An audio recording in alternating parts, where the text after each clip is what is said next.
Avatar Meher బాబాకి జై. ఈరోజు ప్లాన్ ఏమిటి అంటే, మనం గతంలో మరణం యొక్క ఔచిత్యాన్ని చెప్పుకున్నాం. అది ఆల్మోస్ట్ కంప్లీట్ చేసేసాం. కానీ కొన్ని క్వశ్చన్స్ అవి అడిగితే టైం లేక నేను అడ్రస్ చేయలేదు. చిన్న చిన్న టాపిక్స్ ఉన్నాయి, అవి చెప్పుకొని మనం రెండో భాగంలోకి వెళ్తాం. ఈరోజు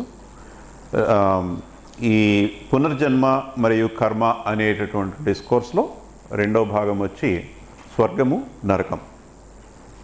దాసనారాయణరావు సినిమా కాదు, బాబా చెప్పింది. బాబా సినిమా. పీస్ అంటే ఏమిటి, శాంతి అంటే ఏమిటి, ప్రశాంతత, no conflict. Conflict between what? Relaxed. Very good. That is also an attribute of peace. Very good. No agitation, relaxed. Excellent. Okay. So సాధారణంగా ఎవరైనా పోయినప్పుడు మన ఫ్రెండ్స్ కానీ తెలుసున్న వాళ్ళు కానీ పోతే అందరూ వాట్సాప్లో రిప్ అని పెట్టేస్తుంటారు. రెస్ట్ ఇన్ పీస్ అంటే శాంతియుతంగా ఉండాలి, శాంతియుతమైనటువంటి విశ్రాంతి ఆయనకు కలుగుగాక అన్నట్లుగా పెడుతూ ఉంటారు. అంటే చనిపోయిన తర్వాతే శాంతి వస్తుందా? బ్రతికుండగా రాదా? శాంతియుతంగా మనం జీవించలేమా?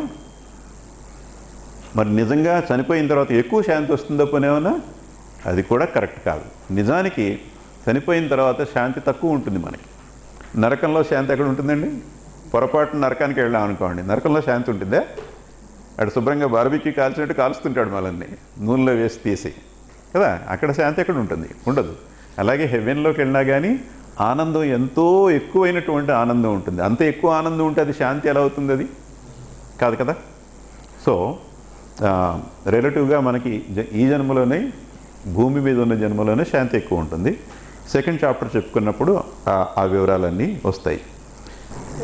ఆయన ప్రశ్న ఏమిటి అంటే, మనం మరణాల్లో ఉన్నటువంటి రకాల గురించి చెప్పుకున్నాము గతంలో. అందులో న్యాచురల్ డెత్, అన్యాచురల్ డెత్, సహజమైనటువంటి మరణం, సహజము కానటువంటి మరణం గురించి చెప్పుకున్నాం. సహజము కానటువంటి మరణాల్లో ప్రమాదవశాత్తు చనిపోవటం కానీ, హత్య ద్వారా చనిపోవటం కానీ, ఆత్మహత్య ద్వారా చనిపోవటం కానీ, యుద్ధంలో చనిపోవటం కానీ, ఈ 4 రకాలు చెప్పుకున్నాం. ఇందులో ఈ మెర్సీ కిల్లింగ్ అనేటటువంటిది ఎందులోకి వస్తుంది, ఏ కేటగిరీలోకి వస్తుంది అనేది ఆయన ప్రశ్న. మెర్సీ కిల్లింగ్ అంటే, ముందు దాని గురించి ఒక మాట చెప్పుకుందాం. కొంతమందికి అవసాన దశలో రోగములతో కానీ వేరే సమస్యలతో కానీ భరించలేనటువంటి బాధ ఉంటుంది. అది కాస్త కూస్త బాధ కాదు, విపరీతమైనటువంటి బాధ ఉంటుంది. ఒక్కొక్కసారి డాక్టర్లు కూడా ఏమీ చేయలేనటువంటి భయంకరమైనటువంటి రోగాల గ్రస్తులు అవుతారు కొంతమంది. అది కేవలం మందులు వేసుకుంటే తగ్గేది కాదు, అది డాక్టర్ల చేతిలో ఉన్నది కాదు. అటువంటి స్థితిలో వాళ్ళ బాధను చూడలేక, ప్రతిరోజు నిత్యం వాళ్ళు అనిపించేటటువంటి నరకయాతన లాంటి బాధని చూడలేక పాయిజనస్ ఇంజెక్షన్ ఇవ్వడం ద్వారా వాళ్ళకి మరణాన్ని ఇవ్వటం అనేటటువంటిది చేస్తూ ఉంటారు కుటుంబ సభ్యులు కానీ, బంధువులు కానీ, స్నేహితులు కానీ. దీన్ని మెర్సీ కిల్లింగ్ అంటారు. ఆయన ప్రశ్న ఏంటంటే, ఇది ఏ కేటగిరీలోకి వస్తుంది అనేది. ఇటువంటి పరిస్థితుల్లో ఎవరైనా భరించరాని బాధతోటి, వ్యాధితోటి ఉన్నప్పుడు ఆ పేషెంటే అడిగినా కానీ, బాబోయ్ ఈ బాధ నేను భరించలేకపోతున్నాను, నన్ను ఏదో రకంగా చంపేయండి అని ఆ పేషెంటే అడిగినప్పటికీ కూడా ఎట్టి పరిస్థితుల్లో మనం చంపకూడదు, ఎవరిని చంపకూడదు. ఎవరిని చంపటం అనేటటువంటిది ఆధ్యాత్మికం కాదు. మరి ఎలాగా? చూస్తూ ఊరుకోవాలా అంటే, మనం చేయగలిగింది ఏదైనా ఉంటే చేయాలి. ఇప్పుడు ఇండియాలో డాక్టర్లు ఏమీ చేయలేకపోతున్నారు. ఇంకో దేశం నుంచి తీసుకురండి. మీ దగ్గర డబ్బులుంటే సేవింగ్స్లోను, స్టాక్స్లో ఉన్న డబ్బులు తీయండి బయటికి. ఇలాంటి సందర్భాల్లో ఖర్చు పెట్టుకోవడం కోసం మనం సేవింగ్స్ ఉన్నాయి, ఖర్చు పెట్టేయండి. అది లేని వాళ్ళ పరిస్థితి ఏంటంటే, లేని వాళ్ళ పరిస్థితి ఏమి చేయలేము. ఇంకా అది డాక్టర్లు ఎవరు ఏమీ చేయలేనప్పుడు అది భగవంతుడి యొక్క నిర్ణయం. భగవంతుడి నిర్ణయం ప్రకారం ఈ మనిషి ఇంత బాధని అనుభవించవలసి ఉంది, దానికి మనం ఏం చేయలేం.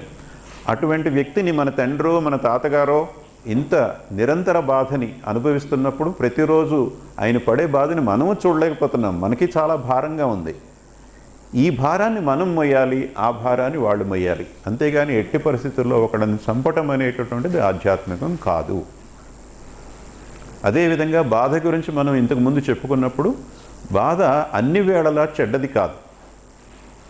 మనం వ్యామోహానికి లోనయ్యి కొని తెచ్చుకున్నటువంటి బాధలు అనవసరమైనటువంటి బాధలు, కానీ జీవితంలో వచ్చేటటువంటి బాధలు అన్ని వేళలా అవి చెడు కాదు. ప్రతి బాధ వెనుకాల కొంత ఆధ్యాత్మిక విలువ ఉంటుంది. ఆ బాధ వల్లే మనకి వైరాగ్యం అనేటటువంటి భావన కలుగుతుంది. వైరాగ్యం అనేటటువంటిది మనల్ని మోహం నుంచి రక్షిస్తుంది. అందుచేత తీవ్రమైన బాధలు అనుభవించాల్సి వచ్చినప్పుడు వాళ్ళకి ఆధ్యాత్మికంగా ఎక్కువ విలువ ఉంటుంది. భౌతికంగా ఇది భరించరాని బాధే, అందులో సందేహం లేదు. కానీ ఆధ్యాత్మికంగా ఇంత బాధ అనుభవించిన వాళ్ళకి అంత ఆధ్యాత్మికంగా ఉపయోగం ఉంటుంది. అందుచేత మెర్సీ కిల్లింగ్ అనేటటువంటిది కానీ, ఆనర్ కిల్లింగ్ అనేటువంటిది కానీ, మీరు ఎంత అందమైనటువంటి ఎడ్జెక్టివ్స్ దాని ముందు పెట్టినా కానీ కిల్లింగ్ అనేటటువంటిది ఆధ్యాత్మికం కాదు. కొన్ని దేశాలలో దీనిని చట్టబద్ధం చేశారు. ఫలానా కండిషన్స్లో ఉన్నటువంటి పేషెంట్ని కోర్టు పర్మిషన్ తీసుకుని కోర్టుకి అప్లై చేసుకుని, ఏమండి మా తాతగారు ఇలా నరకయాతన అనుభవిస్తున్నాడు, మాకు అనుమతి ఇవ్వండి అని కోర్టు ద్వారా అనుమతి తెచ్చుకొని ఒక పాయిజనస్ ఇంజెక్షన్ ఇవ్వటం కానీ ఇంకో రకంగా కానీ ఎండ్ చేయడం అనేది చట్టబద్ధమైంది కొన్ని దేశాల్లో. అది చట్టమే కానీ అది ఆధ్యాత్మికమైతే కాదు. ఇప్పుడు ఈ ఒకవేళ అటువంటి మెర్సీ కిల్లింగ్ చట్టబద్ధంగా ఉన్నటువంటి దేశాల్లో మెర్సీ కిల్లింగే కనుక జరిగితే అది ఎవరి అకౌంట్లోకి వెళ్తుంది? ఎవరు పాపం అవుతుంది అంటే? డాక్టర్ పాపం అవుతుందా అంటే? ఇంజెక్షన్ ఇచ్చినందుకు మాత్రం డాక్టర్కి పోయి వేస్తే ఎలాగా? డాక్టర్కి అది వృత్తి మాత్రమే. ఏ ఇంజెక్షన్ అంటే అది ఇస్తాడు, ఇన్సులిన్ ఇమ్మంటే ఇన్సులిన్ ఇస్తాడు, పెన్సిలిన్ ఇమ్మంటే పెన్సిలిన్ ఇస్తాడు, పాయిజన్ ఇమ్మంటే పాయిజన్ ఇస్తాడు. తనకి అది డ్యూటీ మాత్రమే కదా. పాపం డాక్టర్ని అనకూడదు మనం కదా. మరి ఎవరు పాపంలోకి వెళ్తుంది అంటే ఆ చట్టాన్ని తయారు చేసిన వాళ్ళ అకౌంట్లోకి వెళ్తుంది. ఎవరెవరైతే ఆ చట్టం కావాలని కోరుకున్నారో, ఎవరెవరైతే దాన్ని ప్రతిపాదించే వాళ్ళకి ఓట్లు వేశారో, ఎవరెవరైతే ఆ చట్టాన్ని తయారు చేశారో వాళ్ళ అకౌంట్లోకి వెళ్తుంది. వాళ్ళ అజ్ఞానం కొద్దీ ఆ చట్టాన్ని తయారు చేశారు. వాళ్ళకి ఆధ్యాత్మిక అవగాహన లేక వాళ్ళ అజ్ఞానం కొద్దీ ఆ చట్టాన్ని తయారు చేశారు కనుక వాళ్ళ అకౌంట్లోకి వెళ్తుంది. అందరికీ సమసమంగా పంచుతారు. ఆయన ప్రశ్న ఏమిటి అంటే, ఇలాగా విపరీతమైనటువంటి వ్యాధితోటి బాధపడుతున్న వాళ్ళు, లేదంటే కోమాలోకి వెళ్ళిపోయినటువంటి పేషెంట్స్, వాళ్ళని లైఫ్ సపోర్ట్ మీద పెడుతుంటారు. ఆక్సిజన్ను మిగిలిన అన్ని వెంటిలేటర్స్ అన్నీ పెట్టి పేషెంట్ని కాపాడుతూ ఉంటారు. కొన్ని సందర్భాల్లో ఏమవుతుందంటే ఇంకా ఎలాగో ఈ మనిషి బ్రతికేటటువంటి ఆశలు లేవు అని చెప్పి డెడ్ కింద కన్సిడర్ చేసి అవయవాల్ని వేరే వాళ్ళకి దానం చేయటం అనేది ఒక పని. ఒక్కొక్కసారి బంధువుల దగ్గర డబ్బులు లేక ఆ ఐసీయూలో ప్రతిరోజు ఉంచినందుకు హాస్పిటల్కి డబ్బులు కట్టాలిగా, మరి వీళ్ళు పేదవాళ్ళు అలా మెయింటైన్ చేయలేరు, మా దగ్గర డబ్బులు లేవు మేమేమీ చేయలేమని చెప్పి అంటే హాస్పిటల్ వాళ్ళు ఏం చేస్తారంటే సపోర్ట్ తీసేస్తారు. తీసేసిన వెంటనే పేషెంట్ చనిపోవచ్చు కదా. డబ్బులు లేక సపోర్ట్ తీసేస్తే అది నార్మల్. వీళ్ళ దగ్గర డబ్బులు లేవు, వీళ్ళు చేయలేరు, వీళ్ళు చేయలేనిది బియాండ్ కెపాసిటీ ఏం చేయలేనప్పుడు దానికి మనం ఏం చేస్తాం? చనిపోతే అది న్యాచురల్ డెత్లోకి వెళ్తుంది. అలా కాకుండా అది ఇప్పుడు ఆర్గాన్ డొనేషన్ అవి చేయటం అనేటువంటి విషయంలో ప్రాణం పూర్తిగా పోకుండానే పోయినట్టుగా కన్సిడర్ చేయటం అనేది కరెక్ట్ కాదు. ఆర్గాన్ డొనేషన్ చేయటం అనేటువంటిది శరీర అవయవాల్ని ఇంకొకరికి దానం చేయటం అనేది మంచి ఆలోచనే. కానీ ఇక్కడ మనం ప్రాణం ఉన్నటువంటి వ్యక్తి నుంచి అవి తీసుకుంటున్నాం. తద్వారా ఆ మనిషికి ప్రాణం పోవటం అనేటువంటిది జరుగుతుంది. అంటే ఇండైరెక్ట్గా మనం చేస్తున్నది హత్యే, చంపటం అనేది చేస్తున్నాం ఇక్కడ. అది ఎట్టి పరిస్థితుల్లో చేయకూడదు. ప్రాణం పోయిన తర్వాత, సహజంగా ప్రాణం పోయిన తర్వాత అప్పుడు ఆ వ్యక్తి యొక్క శరీర అవయవాలు ఎన్ని ఉపయోగపడితే అన్నీ దానం చేయండి, లేకపోతే ఊరుకోండి. కళ్ళు మాత్రమే పనికొస్తాయి. కళ్ళు మాత్రమే దానం చేయండి, ఏమైంది? కళ్ళు మాత్రమే దానం చేయండి, ఏమైంది? సో యాక్సిడెంటల్ డెత్ అనుకోండి, యాక్సిడెంటల్ డెత్లో ఇంకా నియర్ డెత్ కండిషన్ వచ్చేసింది అనుకోండి, అప్పుడు that is a different thing. But by no means we should have an intent to terminate anybody's life. Simple. ఇప్పుడు డబ్బులు లేక సపోర్ట్ తీసేయటం అనేది it is not an intent. మనకి రిసోర్సెస్ లేవు, అది ఓకే. మాకు డబ్బులు లేవండి, మేము ఐసీయూ ఖర్చులు భరించలేకపోతున్నాం, మీరు ఏం చేస్తే అది చేయండి, మేము ఇంకా కట్టలేము అంటే, మీరు కట్టలేకపోతే మేము తీసేస్తామమ్మా అంట. తీసేస్తే పేషెంట్ చనిపోతాడు, మీరు ఏం జరిగినా చేయండి, మా ఉద్దేశం అది కాదు, మా దగ్గర డబ్బులు లేవు.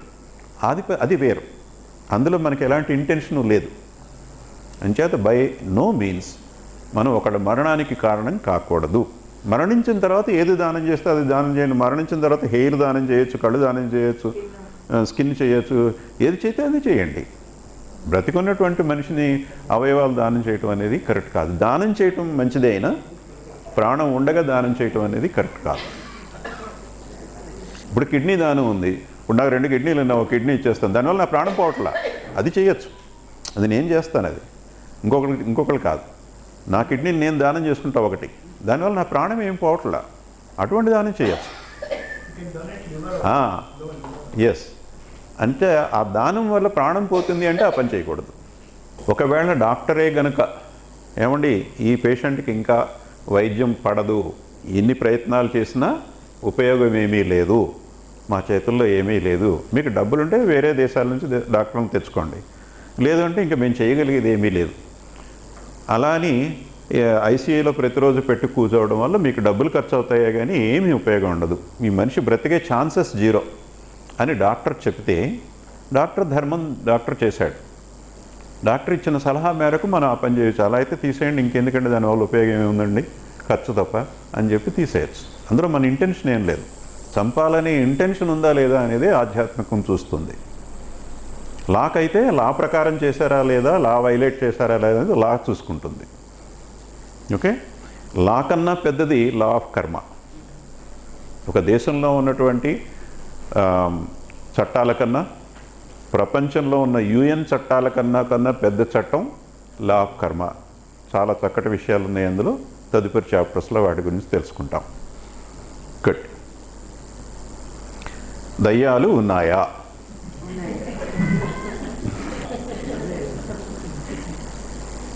దయ్యం అంటే ఏమిటి చెప్పండి ఎవరైనా.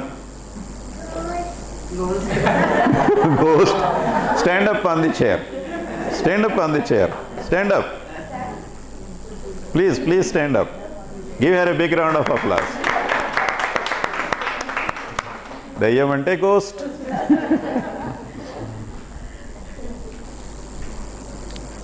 సంస్కారాలు కంప్లీట్ కాకుండానే మరణం తెచ్చుకున్నప్పుడు ఇంకొక బాడీ కాకుండా ఉన్నప్పుడు అంటే ఉదాహరణకి ప్రమాదవశాత్తు యాక్సిడెంట్లో చనిపోయారు అనుకోండి, దయ్యం అవుతారా? నేను అన్నది ప్రమాదవశాత్తు చనిపోతే ఏమవుతుంది, దయ్యం అవుతారా?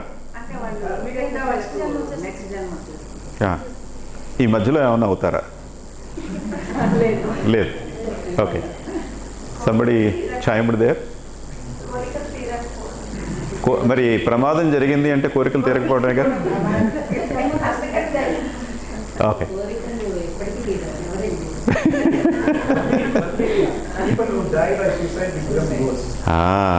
Very good. మరణాల్లో అనేక రకాలు చెప్పుకున్నాం కదా. యుద్ధంలో చనిపోవచ్చు, ప్రమాదవశాత్తు చనిపోవచ్చు, ఎవరైనా హత్య చేస్తే చనిపోవచ్చు, ఎన్ని రకాలుగా చనిపోయినా ఎవరు దెయ్యాలు కారు. ఆత్మహత్య చేసుకున్న వాళ్ళు మాత్రమే దెయ్యం అవుతారు.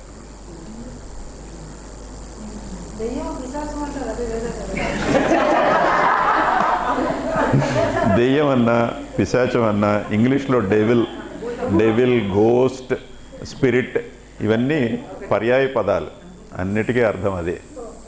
ఓకే, సో కేవలం ఆత్మహత్య చేసుకున్న వాళ్ళు మాత్రమే దెయ్యం అవుతారు. మరణించినప్పుడు మనకి కేవలం భౌతిక శరీరం మాత్రమే పోతుంది, ఆత్మ పోదు. ఆత్మకి ఏమీ కాదు, కత్తితో పొడిచినా ఏమీ కాదు, అగ్గి పెట్టేసినా ఏమీ కాదు ఆత్మకి. మనం భగవద్గీతలో శ్లోకం చెప్పుకున్నాం గత చాప్టర్లో కదా. దాన్ని ఏం చేసినా, నీళ్లు పోసినా, మంట పెట్టేసినా, కత్తితో పొడిచినా ఏమీ కాదు ఆత్మకి. మానసిక శరీరానికి ఏమీ కాదు, అది అలాగే ఉంటుంది. ప్రాణ శరీరం పూర్తిగా పనిచేసేటటువంటి ప్రాణ శరీరం సగమే పనిచేస్తుంది, మిగిలిన సగం పని చేయకుండా అక్కడే ఉంటుంది, ఎక్కడికి పోదు. వాడుక భాషలో మనం ఏం చెప్పుకుంటామంటే, ఎవరైనా చనిపోతే ఆయన ప్రాణం పోయింది, పొద్దున పోయిందంటే పొద్దుదాకా బాగానే ఉన్నారు, బ్రేక్ఫాస్ట్ చేస్తారా వెంటనే ప్రాణం పోయింది అంటారు. పోయింది అంటాం, ఎక్కడ పోతుంది? ఎక్కడికి పోదు, ప్రాణం పోదు, అది సగం పనిచేయటం మానేస్తుంది. చైతన్యము అనేటటువంటిది ఎక్కడికి పోదు, అలాగే ఉంటుంది. ఇది జరిగేది, కేవలం భౌతిక శరీరం ఒకటే పోతుంది. ఇది సహజ మరణమైన అసహజ మరణమైనా సరే, అసహజ మరణంలో ప్రమాదవశాత్తు చనిపోవటం, యుద్ధంలో చనిపోవటం, హత్య ద్వారా చనిపోవటం, ఆత్మహత్య ద్వారా చనిపోవటం, ఎలాంటి మరణమైనా సరే మరణం తర్వాత పోయేది భౌతిక శరీరం మాత్రమే. మిగిలి ఉన్న ఫార్ములా అందరికీ సమానమే, అన్ని కేసెస్లోనూ ఇంతే ఫార్ములా, ఇదే ఉంటుంది. కాకపోతే అనుభవంలో మాత్రం తేడా ఉంటుంది. ఈ మిగిలి ఉన్నటువంటి దానిని, భౌతిక శరీరం లేకుండా మిగిలి ఉన్నటువంటి వాటి సముదాయాన్ని హిందూ పరిభాషలో, హిందూ మతంలో పరిభాషలో ఈ అన్నిటినీ కలిపేసి మొత్తం అన్నిటినీ సూక్ష్మ శరీరం అంటారు. సూక్ష్మ శరీరం అంటారు. కానీ మనం బాబా లిటరేచర్లో చెప్పుకునేది కేవలం ప్రాణాన్ని మాత్రమే సూక్ష్మ శరీరం అంటాం. మానసిక శరీరానికి వేరే పేరుంది, ఆత్మకు వేరే పేరుంది, చైతన్యానికి వేరే పేరుంది. కానీ హిందూ మతంలో వచ్చేటటువంటి సాహిత్యంలో ఇవి అన్నిటినీ కలిపేసి సూక్ష్మ శరీరం అని పరిగణించడం జరుగుతుంది. సూక్ష్మ శరీర యానం అంటారు. ఆ ప్రయాణాన్ని, మళ్ళీ శరీరం వచ్చే వరకు జరిగే ప్రయాణాన్ని సూక్ష్మ శరీర యానం అంటారు. పరిభాష అదే అయినా అర్థం మాత్రం ఇదే. ఓకే, సో ఈ అనుభూతిలో తేడా ఉంటుందే కానీ ఫార్ములా అయితే మాత్రం అందరికీ ఒకటే, కేవలం పోయేది భౌతిక శరీరం మాత్రమే. ఎక్కడ తేడా ఉంది? ఆత్మహత్యకి మిగిలిన హత్యలకి పెద్ద తేడా ఎక్కడొస్తుంది? ఏం చెప్పుకున్నాం మనం? సో ఆత్మహత్యలో ఏం జరుగుతుంది అంటే, ఈ సూక్ష్మ శరీర యానం అనేటటువంటిది ఉందిగా, మళ్ళీ కొత్త శరీరం వచ్చే వరకు ఈ ప్రయాణం, ఈ జర్నీలో కలిగేటటువంటి అనుభవం ఎటువంటి అనుభవం అంటే, నరకంలో ఎంత బాధ ఉంటుందో అంతకన్నా బాధాకరమైనటువంటి అనుభవం. నరకంలో కూడా లేనటువంటి బాధ ఆత్మహత్య చేసుకున్న వాళ్ళు అనుభవించాల్సి ఉంటుంది. పాయింట్ 1. పాయింట్ 2 ఏంటంటే, ఇలా ఎంతకాలం?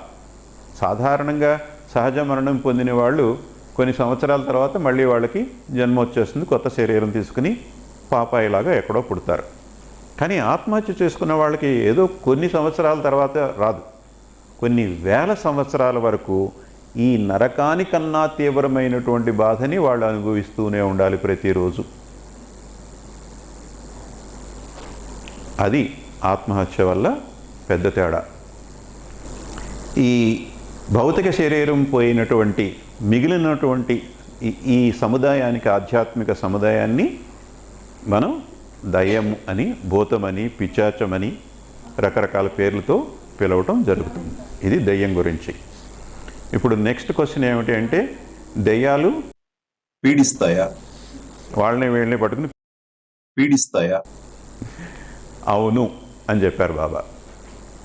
అయితే ప్రతి దయ్యము కూడా ప్రతిసారి కూడా పీడించదు వాళ్ళని వెళ్ళి. మనకి ఎవరికైనా దెయ్యం పట్టిందా? ఇక్కడ ఎవరికైనా నాకు దెయ్యం పట్టింది అని చెప్పండి, చెయ్యి పైకెత్తండి. ఎవరికైనా దెయ్యం పట్టిందా? ఎవరు ఎత్తట్లేదు అంటే ఎవరికి దెయ్యం పట్టలేదు ఇక్కడ ఉన్న వాళ్ళకి కనీసం, కదా? అయితే దెయ్యం పట్టలేదు అని మనం అనుకుంటున్నాం. మన మీద ఎన్నిసార్లు దెయ్యం ఆవహించిందో, ఎన్నిసార్లు వెళ్ళిపోయిందో మనకు తెలీదు. ఎందుకంటే ఆ దెయ్యానికి ఉన్నటువంటి చిన్న చిన్న కోరికలు తీర్చుకోవడానికి అది మనల్ని ఆవహించినప్పుడు, అదే కోరిక మనకి కూడా ఉన్నప్పుడు మనం దాన్ని వ్యతిరేకించాం. మనం ఇంతకుముందు చెప్పుకున్నాం, బజ్జీలు సాధారణంగా ఒక 2వ 3వ తిని అక్కడితో ఆపేసేవాడు ఒక రోజుని ఇష్టపడి, చాలా బాగున్నాయి బజ్జీలు, ఇవాళ ఇంకోటి ఆయన ఒక అరడజన్ తినేసాడు అనుకోండి, ఇంట్లో వాళ్ళు తిడతారు, అరే నీకు దెయ్యం ఏమైనా పెట్టిందా, ఏంటి అలా తినేస్తున్నావేంటి, ఇవాళ ఓ 2, 3 కన్నా ఎక్కువ తినవు కదా అంటారు. అంటే ఆ దెయ్యానికి మిరపకాయ బజ్జీలకు కోరిక ఉంది, వీడికి ఇవి ఇష్టమే. ఈ 2 కోరికలు కలిసేటప్పటికి 3 కాస్త 6 అయ్యిందనమాట. 3 బజ్జీలు వీడికి, 3 బజ్జీలు దెయ్యానికి.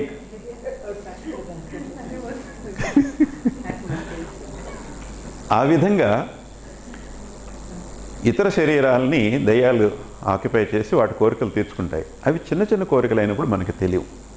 కానీ ఆ కోరిక తీవ్రతరమైనటువంటి కోరిక అయినప్పుడు అదే కోరిక మనకున్న అంత తీవ్రంగా లేనప్పుడు ఘర్షణ స్టార్ట్ అవుతుంది. ఉదాహరణకి ఈ దయ్యాన్ని ఎవడో చంపేశాడో లేకపోతే ఏదో జరిగింది. ఈ దయ్యానికి ఎవరి మీద కోపంగా ఉంది, వాడిని మర్డర్ చేసేయాలన్నంత కోపం ఉంది దయ్యానికి. వీడు కూడా వీడిని మర్డర్ చేసేయాలని, నేను చంపేస్తాను, నేను కాళ్ళు ఇరిచేస్తానని అంటుంటాడే కానీ నిజంగా మర్డర్ చేసే అంత కోపం వీడిలో లేదు. సో దయ్యం వచ్చి ఆవహించినప్పుడు వీడి మైండ్, వీడి మెంటల్ బాడీ ఆ మెంటల్ బాడీని రిజెక్ట్ చేస్తుంది. I'm also interested in murder but not very aggressive, I don't want to be practical. ఆ ఘర్షణ జరుగుతుంది అక్కడ. ఈ బాడీ ఆక్యుపేషన్ కోసం ఈ దయ్యం అనేటువంటిది ప్రయత్నిస్తుంది, శరీరాన్ని ఆవహించడానికి ప్రయత్నిస్తుంది. మన మనస్సు దాన్ని తిరస్కరిస్తుంది. నాకు అంత ఇంట్రెస్ట్ లేదు, బజ్జీ తినడం వరకు ఓకే, వీడిని చంపడం అంటే నా వల్ల కాదు, వదిలేసాను, నన్ను ముట్టుకోకు అంటే ఇక్కడ ఈ ఘర్షణ జరిగేటప్పుడు ఒత్తిడి పెరిగి మనిషి తీవ్రమైనటువంటి ప్రకోపానికి లోనవటం జరుగుతుంది. మన సినిమాల్లో చూసేటటువంటి దెయ్యాల సీన్లు అవే అన్నమాట. జుట్టు విరబోసుకుని వికృతంగా మాట్లాడటం, వికృతంగా అరవటం, పిచ్చి పిచ్చి కేకలు వేయటం, ఇవన్నీ కూడా ఆ చేష్టలన్నీ అటువంటి సందర్భాల్లో వస్తాయి. Which is very very rare. మనకి ఇంతవరకు జరగలేదు కదా అలాగా, అని ఇన్ని సంవత్సరాల్లో మనకి ఎప్పుడు జరగలేదు. మనకి తెలుసు కూడా, మన చుట్టుపక్కల ఎవరికి ఫ్రెండ్స్కి రిలేటివ్స్కి జరగలేదు. అటువంటి తీవ్రమైనటువంటి దెయ్యం పట్టడం అనేది చాలా అరుదుగా జరుగుతుంది. కానీ దెయ్యాలు అనేటువంటివి పీడిస్తాయి అని బాబా చెప్పారు. ఇందులో ప్రధానంగా 2 సర్కిల్స్ ఉన్నాయి. ఒక చిన్న సర్కిల్ పైన, దాని కింద ఒక పెద్ద సర్కిల్ ఉన్నాయి ప్రధానంగా కదా. పెద్ద సర్కిల్ని అదేంటంటే భగవంతుని యొక్క స్థితిని అక్కడ చూపించాం. ఆ భగవంతుని స్థితి దాన్ని 2 ముక్కలు చేశాం. ఒక స్థితి ఏమిటి అంటే నేను భగవంతుడును అని నాకే తెలియనటువంటి స్థితి, డీప్ స్లీప్ స్టేట్. అందుకనే దాన్ని డిఎస్ అని పెట్టాము అక్కడ. మిగిలినటువంటి స్థితి వేక్ఫుల్ స్టేట్, జాగృత అవస్థ, నేను భగవంతుణ్ణి, అహం బ్రహ్మాస్మి అని తెలిసినటువంటి స్థితి, వేక్ఫుల్ స్టేట్ డబ్ల్యూ అని పెట్టాము అక్కడ. ఓకే, సో ఇది భగవంతుని యొక్క స్థితి. భగవంతుని స్థితి తానే భగవంతుడని తెలియనటువంటి స్థితి నుంచి నేను భగవంతుడిని అని తెలిసేటటువంటి స్థితి. ఇక్కడి నుంచి ఇక్కడికి షిఫ్ట్ అవడానికి మధ్యలో జరిగేటటువంటి స్టోరీ ఏమిటి అంటే, ఈ 2 స్థితుల మధ్య జరిగే స్టోరీ ఈ యావత్తు విశ్వం. ఈ యావత్తు విశ్వం అంతా కూడా ఈ స్థితి, ఒక స్థితి నుంచి వేక్ఫుల్ జాగృతావస్థలోకి మారేలోగా ఏం జరుగుతుంది అంటే, ముందు ఫస్ట్ ఆఫ్ ఆల్ గాఢ నిద్రాస్థితిలో భగవంతుడు తనని తాను అసలు నేనెవరు అని ప్రశ్నించుకోవడం జరిగింది. దానికి సమాధానంగా తాను కాకుండా ఇంకొకళ్ళు ఎవరు ఉండే అవకాశం లేదు. యావత్తు విశ్వం అంతా తానే వ్యాపించి ఉన్నప్పుడు ఇంకొకళ్ళు ఉండే అవకాశం లేదు. ఇంకొకళ్ళు కనుక ఉంటే భగవంతుడు అనంతుడు కాజాలడు. తాను మాత్రమే అన్ని చోట్ల వ్యాపించి ఉంటే అనంతుడవుతాడు. కానీ భగవంతుడు కాకుండా ఇంకా ఏ ఒక్క మనిషి ఉన్నప్పటికీ కూడా భగవంతుడిని అనంతుడు అని అనలేం కదా మనం. కానీ భగవంతుని స్థితి అనంత స్థితి, ఆయన అనంతుడు, అందుచేత ఇంకొక మనిషి ఉండే అవకాశం లేదు. అందుకని నేను ఎవరిని అంటే దానికి సమాధానం ఎవరు చెప్తారు? నీకే తెలియకపోతే ఇంకెవరు వచ్చి చెప్తారు? అక్కడ ఎవరు లేరు చెప్పడానికి, నీకు తెలియదు, ఏం చేయాలి? అంచేత ఇంకొకళ్ళని ఊహించుకోవటం జరిగింది. నిజంగా అయితే ఉండే ఆస్కారం లేదు, కానీ ఊహలో ఎంతమందినైనా మనం ఊహించుకోవచ్చు కదా. భగవంతుడు ఆ ఊహకు లోనైనప్పుడు ఆ ఊహలో మనకి కలలో అనేక మంది మనుషులు ఏ విధంగా అయితే కనిపిస్తున్నారో, అలాగే భగవంతుడికి కూడా ఆ ఊహలో తనని తానే అనేకులుగా ఊహించుకోవడం జరిగింది. కలలో మనల్ని మనమే అనేకులుగా ఊహించుకుంటాం. ఫ్రెండ్స్ లాగా, రిలేటివ్స్ లాగా ఊహించుకుంటాం, లేకపోతే రాజకుమార్ లాగా ఊహించుకుంటాం కదా. ఆ రాజకుమార్ ఎవరు? నేనే రాజకుమార్ లాగా ఒక ఊహని చేసుకుని నేనే రాజకుమారిని పెళ్లి చేసుకున్నట్టు, ప్రేమించినట్టు కలగంట కదా. అలాగే భగవంతుడే తనని తానే అనేకులుగా ఊహించుకుని అప్పుడు జరిగినటువంటి ప్రక్రియ ఏమిటి అంటే సృష్టి. ఈ యావత్తు సృష్టి, ఇంతమంది మనుషులు, ఇన్ని వస్తువులు ఉన్నటువంటి సృష్టి ఆ ఊహ ద్వారా జరిగింది. దాన్ని లెటర్ ఓ తోటి సూచించాం. ఓ అంటే ఓం పాయింట్. ఇది సృష్టికి ప్రారంభంలో జరిగినటువంటిది. ఇంకా అక్కడి నుంచి ఏం జరిగింది అంటే, ఈ సృష్టిలో ఉన్నటువంటి అనేక ఆత్మలుగా ఉన్న ఒక్క ఆత్మే అనేక ఆత్మలుగా ఊహించుకున్నప్పుడు ఆ అనేక ఆత్మల్లో ఒక ఆత్మని మనం ఉదాహరణగా తీసుకుని ఆ ఆత్మ ఏం చేస్తుందో కింద పెద్ద సర్కిల్లో చూస్తున్నాం. ఒక్క ఆత్మను తీసుకుని చూస్తే అందులో ఏముందంటే అది పెద్ద సర్కిల్లోకి వెళ్తూ మళ్ళీ అక్కడొక చిన్న సర్కిల్లోకి వెళ్ళింది. ఆ ఊహలో ఏమైంది అంటే అది రాయి కింద జన్మ తీసుకుంది. రాయి కింద జన్మ తీసుకుని రాయిగా కొంతకాలం జీవించి రాయి యొక్క శరీరాన్ని వదిలిపెట్టేసి మళ్ళీ పెద్ద సర్కిల్లో ఇంకొంచెం ముందుకెళ్ళింది. మళ్ళీ నెక్స్ట్ ఇంకో చిన్న సర్కిల్ ఉంది, అందులో లోహంగా కొన్ని జన్మ. ఈ విధంగా రకరకాల జన్మలు ఎత్తుకుంటూ అదే భగవంతుడు అనేక శరీరాలని ధరిస్తూ తన ప్రయాణాన్ని, ఈ ఊహా ప్రయాణాన్ని కొనసాగిస్తున్నాడు. ఇటువంటి ఊహా ప్రయాణంలో అక్కడ బి అంటే బర్త్, డి అంటే డెత్.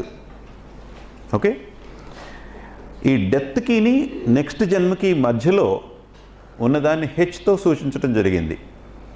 హెచ్ అంటే హెవెన్ ఆర్ హెల్, స్వర్గము కానీ నరకము కానీ, జన్మకి మధ్యలో వచ్చేటువంటి అనుభవం. అయితే ఇది మానవ జన్మల్లోనే ఈ అనుభవం కలుగుతుంది.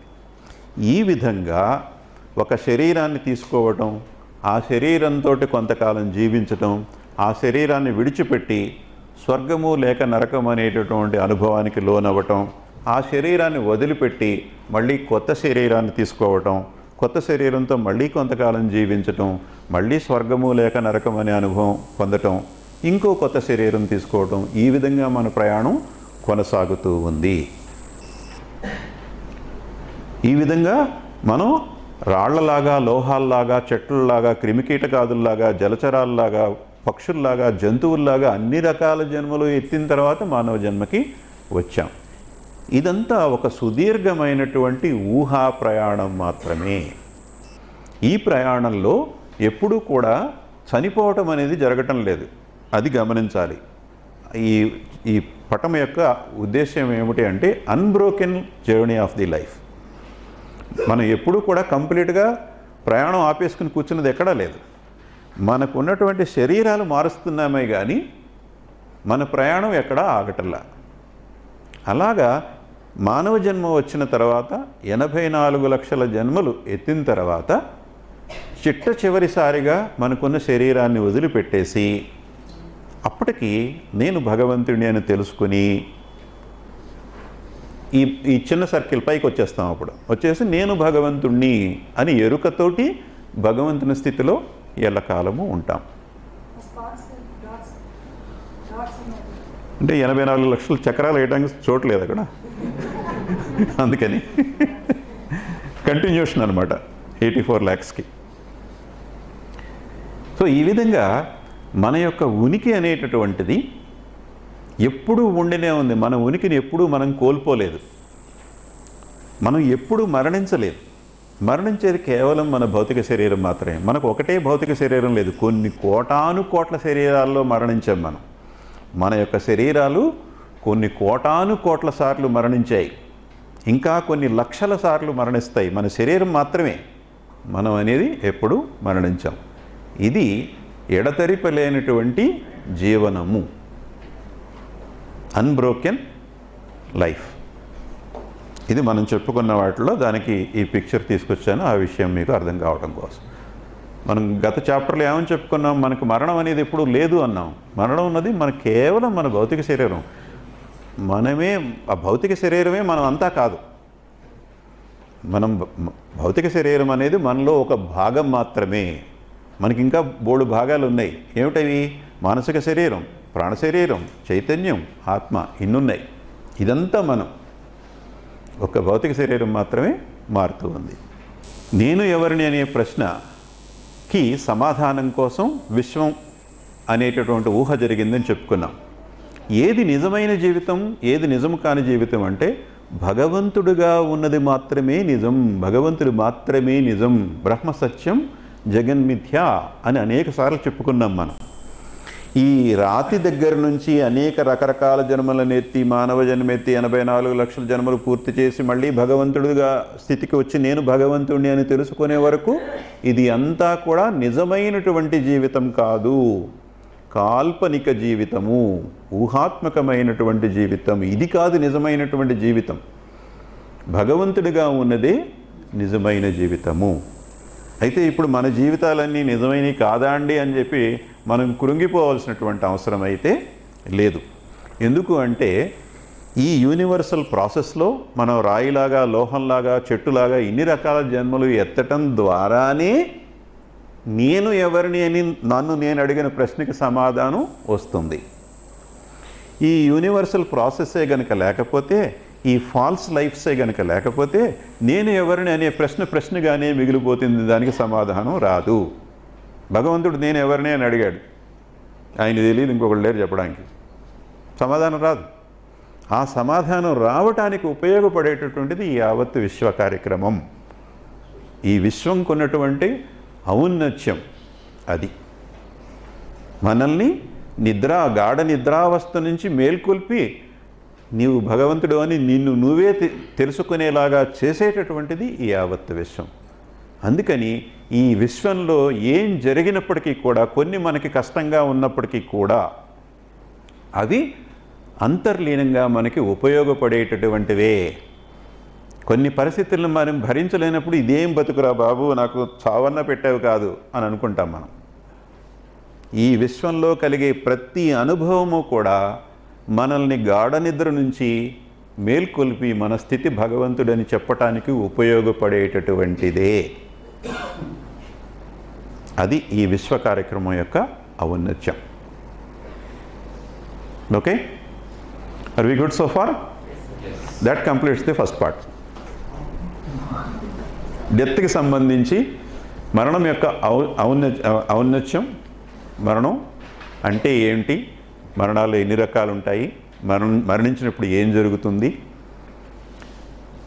మరణించిన తర్వాత జరిగేటటువంటి కొన్ని విషయాలు, డెవిల్స్ అని అవని ఇవని కూడా అన్నీ చెప్పుకున్నాం. ఇది అంత మరణం గురించి. దెయ్యం ఆవహించిన తర్వాత దాన్ని వదిలించుకోవడానికి మనం చేయడానికి ఏమన్నా బాబా టిప్స్ ఏమన్నా ఇచ్చారా అనేది ఆవిడ ప్రశ్న. How to avoid that also I will cover. దెయ్యం మనల్ని పట్టకుండా ఉండాలంటే ఏం చేయాలి అనేది కూడా 2 క్వశ్చన్స్ ఉన్నాయి. Very good. ఫస్ట్ క్వశ్చన్ నేను ఎక్స్ప్లెయిన్ చేస్తాను. Ready answer for the second question is no. దెయ్యం మనల్ని ఆవహించిన తర్వాత దాన్ని విడిపించుకోవడానికి బాబా ఏమైనా సూత్రాలు, టిప్స్ ఏమైనా చెప్పారా అంటే నో, ఏం చెప్పలేదు. అది మన కర్మ. మనం కర్మ కొద్దీ ఆ దుస్థితి మనకు కలిగింది, ఆ దుస్థితిని అనుభవించాల్సిందే మనకి. దెయ్యం అసలు మనల్ని ఎప్పుడూ పట్టుకోకుండా ఉండాలంటే ఏం జాగ్రత్త తీసుకోవాలి అనేది ఆవిడ ప్రశ్న. అసలు దెయ్యం మన దగ్గరికి ఎందుకు వస్తుంది, అసలు మనల్ని ఎందుకు ఆక్యుపై చేస్తుంది? మనకున్న కోరికలు లాంటి కోరికలే దెయ్యానికి కూడా ఉండటం వల్ల, ఆ కోరికలకి ఈ కోరికలకి మ్యాచింగ్ జరగటం వల్ల వీడి ద్వారా అయితే ఈ కోరిక మనకు తీరుతుంది అని వస్తుంది. అది అసలు మనకి ఏ కోరిక లేదనుకోండి, మనల్ని దెయ్యం పట్టుకునే అవకాశం లేదు. మనం దెయ్యానికి యూజ్లెస్ ఫెలో కింద లెక్క. సో దెయ్యం మనల్ని ఎప్పుడు పట్టుకోకుండా ఉండాలి అంటే బెస్ట్ థింగ్ ఏంటంటే, నిష్కామ జీవనం గడిపేటటువంటి వాళ్ళకి దెయ్యం ఎట్టి పరిస్థితుల్లోనూ పట్టుకోదు. అది మనలో ఉన్న కోరికలే దెయ్యాన్ని మనకు తెలియకుండా దాన్ని మనమే ఆహ్వానిస్తున్నాం. దయ్యము అంటే దానికి భౌతిక శరీరం లేదు, ప్రాణ శరీరం సగం పనిచేయటం లేదు, అంతే తేడా దానికి మనకి. అందుచేత మనల్ని మనం ఏ విధంగా అభివర్ణించుకోవచ్చు అంటే, మనము దెయ్యము ప్లస్ అర్ధప్రాణ శరీరం ప్లస్ భౌతిక శరీరం అంటే మొత్తం అయిపోయింది కదా. దానికి మనకి అదొకటే కదా తేడా. అందుచేత మనం ఎవరు అంటే, మనల్ని మనం దెయ్యము ప్లస్ అర్ధప్రాణ శరీరం ప్లస్ భౌతిక శరీరం అని చెప్పచ్చు. అంటే మన అందరిలో కూడా దెయ్యం యొక్క ఫార్ములా అంతర్నిహితముగా ఉన్నది.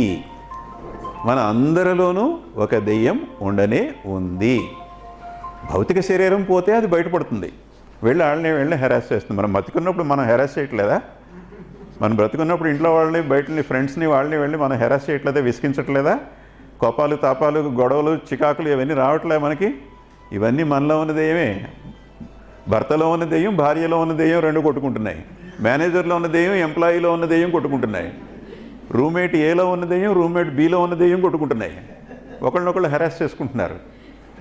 రిజర్వేషన్ ఉన్న వాళ్ళు రిజర్వేషన్ లేని దెయ్యం రెండు కొట్టుకుంటున్నాయి. అందరూ దెయ్యాలమే. బాబాయ్ ఏమన్నారంటే, ఒకవేళ దెయ్యమే కనుక పట్టుకుంటే 1 గంట పట్టుకుంటుంది, నిన్ను ఏడిపిస్తుంది. మహా అయితే 2 గంటలు 3 గంటలు, మహా అయితే ఒక రోజంతా పట్టుకుంటుంది. అంతకుమించి ఏం పట్టుకోదు. నీతోనే కాపురం ఉండదు ఎల్లకాలం. ఎందుకు దెయ్యానికి బోల్డు పనులు ఉన్నాయి, బోల్డు కోరికలు తీర్చుకోవాలి. అది ఆ పని అయిపోయిన వెంటనే వదిలేసి వెళ్ళిపోతుంది. కానీ మనలో ఉన్నటువంటి కోరికలతోటి మనము నిత్యము కూడా పీడింపబడుతున్నాము అని చెప్పారు. కేవలం మనల్ని మనం పీడించుకోవడమే కాకుండా మన చుట్టుపక్కల ఉన్న వాళ్ళందరినీ కూడా పీడిస్తుంటాం. అవునా కాదా? ఈ దెయ్యాల వల్లే మనకి ఇన్ని సమస్యలు వస్తున్నాయి.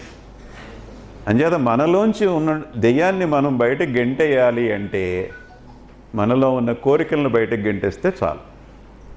నిష్కామ జీవనం గడిపితే జీవితం ఎంతో హాయిగా ప్రశాంతంగా ఉంటుంది. సమస్యలన్నీ కోరికల నుంచే వస్తున్నాయి. ఆ కోరికల వల్లే ఈ దెయ్యం.